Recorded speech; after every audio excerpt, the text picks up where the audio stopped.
Assalamualaikum warahmatullahi wabarakatuh. Selamat pagi anak-anak. Apa kabarnya semuanya? Semoga kalian semua dalam keadaan sehat, selalu dalam lindungan Allah Subhanahu wa taala.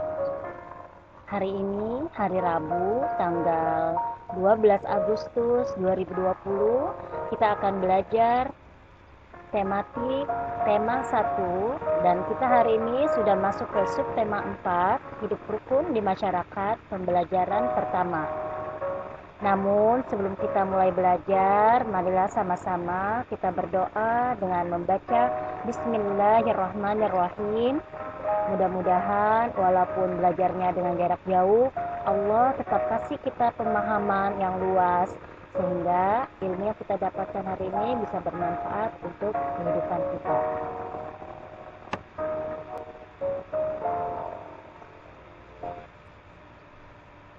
Materi yang akan kita bahas pada hari ini adalah yang pertama ada Bahasa Indonesia di KD 3.1 menirukan kalimat penolakan. Kemudian ada SBDP di KD 3.4 mengenal bahan alam dan bahan buatan. Dan yang terakhir, matematika KD 3.3 melakukan penjumlahan dan pengurangan.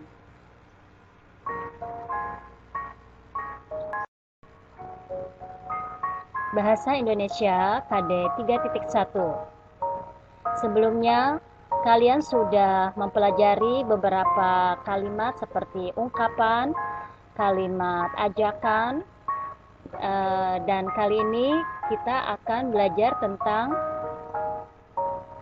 kalimat penolakan. Ya, apa itu kalimat penolakan? Nah, kalimat penolakan itu berkaitan dengan jawaban dari ajakan seseorang. Pernahkah kalian diajak oleh seseorang?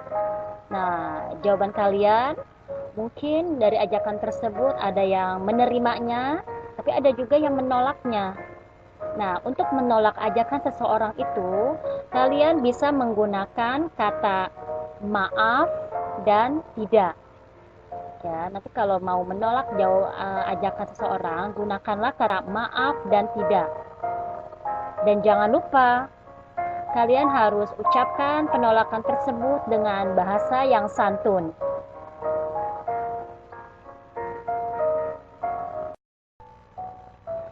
Baik, anak-anak, untuk memahami tentang kalimat penolakan, silakan kalian buka buku pena kalian halaman 60 sampai 61. Kita akan baca teksnya dan kita temukan kalimat penolakannya. Silakan dibuka. Sudah siap? Kita baca sama-sama ya. Hari Minggu besok, Dedi dan Made akan bermain sepeda di taman. Mereka ingin mengajak Jonas untuk ikut bermain sepeda. Jonas, hari Minggu besok, aku dan Made akan bermain sepeda di taman. Apa kamu mau ikut bermain? Tanya Dedi. Yo, ayo ikut bermain bersama kami, Jonas, ajak Made. Maaf, Dedi, Made, aku tidak bisa ikut kalau hari Minggu. Aku dan keluargaku akan berkunjung ke rumah kakek di desa, jawab Jonas. Nah, anak-anak tolong itu diperbaiki ya. Itu ada kata maaf, Dedi, Jonas. Jonasnya kalian ganti dengan Made. Oh, begitu. Baiklah kalau begitu. Lain kali saja kita bermain sepeda bersama. Kirim salam untuk kakekmu ya, ucap Dedi.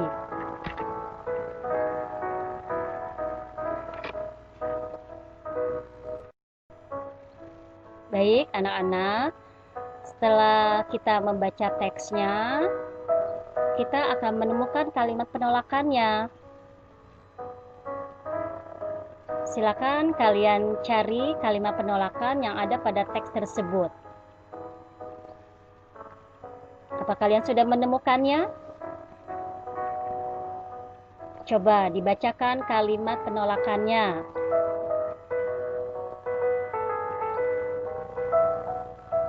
Ya, betul. Kalimat penolakan yang ada pada teks tersebut adalah, maaf Dedi, Made, aku tidak bisa ikut kalau hari Minggu.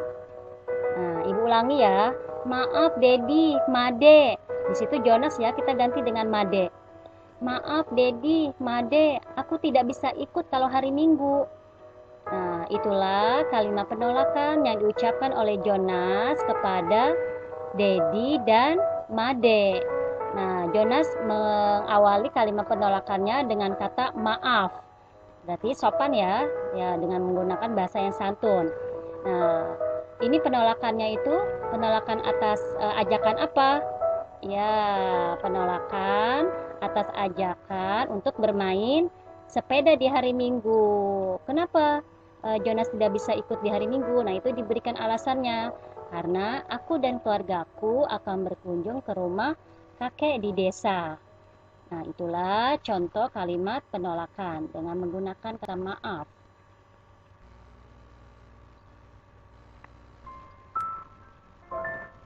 Nah, sekarang anak-anak kita masuk ke pembelajaran SBDP. Coba kalian perhatikan gambar-gambar berikut. Nah, yang di sebelah kiri ada seorang bapak ya sedang membuat hiasan. Yang di sebelah kanan juga sekelompok ibu-ibu juga sedang menghias. Mereka membuat hiasan itu dari yang di sebelah kiri dari daun ya, daun kelapa. Kalau yang di sebelah kanan itu hiasan dengan menggunakan kulit telur ya atau cangkang telur. Nah, pernahkah kalian membuat hiasan dari bahan alam? Nah, hiasan yang kita buat itu mungkin bahan dasarnya ada yang berasal dari bahan alam. Dan ada juga mungkin yang bahan dasarnya itu bahan buatan. Namun pada kesempatan kali ini, Ibu akan menjelaskan hiasan yang terbuat dari bahan alam.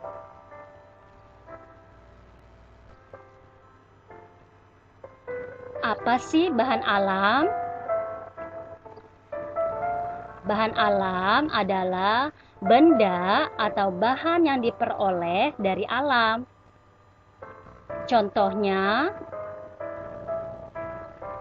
ada daun dan ranting, ada biji-bijian seperti biji jagung, biji kacang hijau, kacang merah, dan lain sebagainya.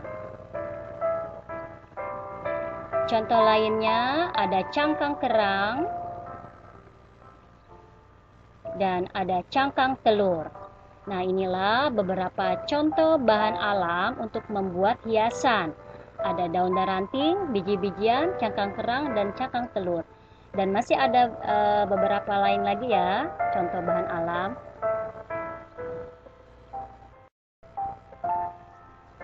Baik anak-anak, sekarang kita akan mencoba belajar matematika di KD 3.3 tentang penjumlahan dan pengurangan.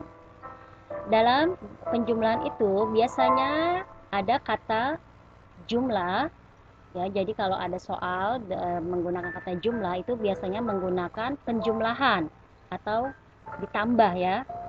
Dan kalau pengurangan itu dengan menggunakan kata selisih. Ya, kalau ada soal menanyakan selisih berarti itu pengurangan, dikurangi. Nah, setelah ini akan diberikan cara penjumlahan dan pengurangan.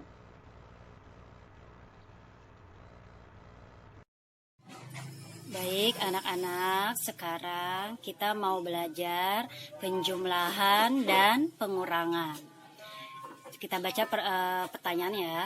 Hitunglah jumlah dan selisih dari dua bilangan berikut. Nah, di sini ada dua bilangan ya. Bilangannya adalah 673 dan 219. Di sini kita mau menghitung jumlah dan selisih. Ingat ya, kalau ada kata jumlah berarti dua bilangan ini kita jumlahkan, penjumlahan. Namun kalau ada kata selisih berarti dua bilangan ini kita kurangi ya, pengurangan. Baik, kita mulai yang jumlahnya dulu, penjumlahan. Dan jangan lupa ya, cara meletakkan angkanya harus sesuai dengan tempatnya. Ratusan, puluhan, dan satuannya. Nah, sekarang kita mulai jumlah, berarti penjumlahan ya, kita hitung di sini. 673.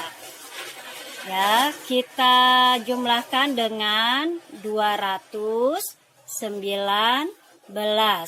Nah, yang pertama yang harus kamu lakukan adalah meletakkan angka-angka ini sesuai dengan tempatnya ya. Jangan tidak lurus, harus lurus. Ratusan dengan ratusan, puluhan dengan puluhan, dan satuan dengan satuan. Ini kita tarik garis, kita tulis di sini jumlah. Nah, ingat, cara menjumlahkannya harus dimulai dari satuan. Ya, satuan itu adanya yang di terakhir ya. Jangan mulai dari ratusan, tapi mulailah dari satuan. Kita mulai ya. 3 ditambah 9. Berapa? 3 ditambah 9, 3, 4, 5, 6, 7, 8, 9, 10, 11, 12. Nah, 12. Kalau kita tuliskan 12 itu seperti ini, 1 dan 2. Ya, dan ingat yang kita letakkan itu karena ini tempat satuan, kita letakkan yang angka satuannya. Angka satuan itu yang di belakang. Yang di belakang ini angka 2. Nah, kita tulis di sini angka 2-nya. Nah, kemudian puluhannya, angka satunya ini kita letakkan di tempat puluhan di sini. Tuh, kita simpan. Nah, setelah itu kita hitung yang puluhannya. Jangan lupa yang tadi kita simpan, kita hitung kembali ya. Jangan ditinggal, kita hitung. 1 ditambah 7, 8. 8 ditambah 1, 9. Di sini kita letakkan angka 9 di kelompok puluhan. Nah, setelah puluhan selesai, kita pindah ke ratusannya. Ratusannya langsung saja kita hitung ya. 6 ditambah 2. 6, 7, 8 ya. Kita hitung di sini, kita tulis di sini 8. Nah, maka hasil dari penjumlahan 673 ditambah 219 sama dengan 892. Nah, ini yang penjumlahan ya. Kalian boleh ditulis di sini yang jumlah. Ya. Kemudian di sampingnya boleh kalian tulis yang selisih. Selisih berarti yang pengurangan. Ya. Untuk tandanya aja. Nah, ingat yang selisih juga sama seperti itu. Letakkanlah angka-angka tersebut sesuai dengan tempatnya. Kita hitung, kita tulis kembali nih dua bilangan tersebut. 673 ya. Karena ini selisih, maka dikurangi ya. Kalau selisih dikurangi 219. Nah, kita tarik garis dan kasih tanda selisih. Selisih itu berarti dikurang. Nah, kita mulai menghitung ya. 3 dikurangi 9. Nah, kalau kamu masih bingung, kita bisa pakai cerita. Kamu punya permen 3. Mau bagi ke teman-teman 9. Nah, cukup nggak permen yang kamu punya? Nggak cukup ya, masih kurang. Karena masih kurang, kamu harus minta. Minta kemana nih? Minta ke kelompok puluhan. Nah, karena kamu satuan, kamu minta ke kelompok puluhan ya. Berapa mintanya? Karena ini puluhan, kita minta 1. 1 itu artinya 10 ya. Ya, 1 itu kita minta artinya 10. Nah, kamu sudah punya tambahan 10. Yang kamu punya 3. 10 tambah 3, 13. Berarti sekarang yang tadinya 3 berubah menjadi 13. Ya, ini berarti bukan 3 lagi, tapi 13. Kemudian ini yang tadinya 7, karena sudah diambil 1, maka ini tinggal 6. Jadi berkurang 1. Ya, iya. Setelah itu, setelah kita minta ke puluhan, yang tadinya 3 jadi 13, kita baru menghitung deh. 13 dikurangi 9. Ya, hitung mundur ya, sebanyak 9. 13, 12, 11, 10, 9, 8, 7, 6, 5, 4. Nah, berarti 13 dikurangi 9 sama dengan 4. Kalian tulis di sini, tetap harus lurus di tempat satuan. Kemudian setelah satuan yang selesai, kita ke puluhan. Ingat, puluhannya bukan lagi 7, karena tadi sudah diminta oleh satuan sebanyak 10 ya, 1 puluhan. Nah, nyata tadinya 7 jadi 6. 6 dikurangi 1 sama dengan, iya, sama dengan 5. Kita tulis di sini 5. Ingat, harus lurus sesuai tempatnya. Ya. Nah, kemudian ini tetap 6 ya, karena tadi dia tidak diutak-atik, tidak diminta ya. Jadi tetap 6. 6 dikurangi 2. Hitung mundur sebanyak 2.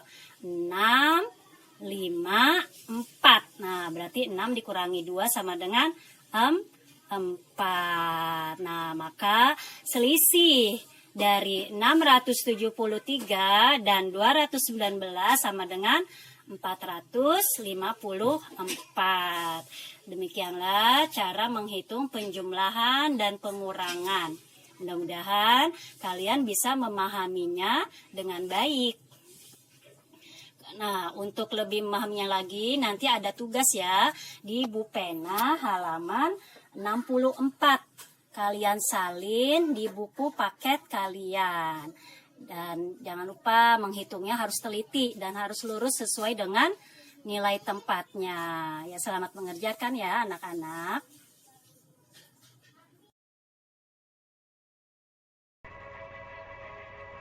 Alhamdulillahirrabbilalamin. Sampai disinilah pembahasan kita hari ini. Mudah-mudahan kalian bisa memahaminya dengan baik. Dan jangan lupa kerjakan tugasnya. Dari Ibu cukup sekian. Wassalamualaikum warahmatullahi wabarakatuh.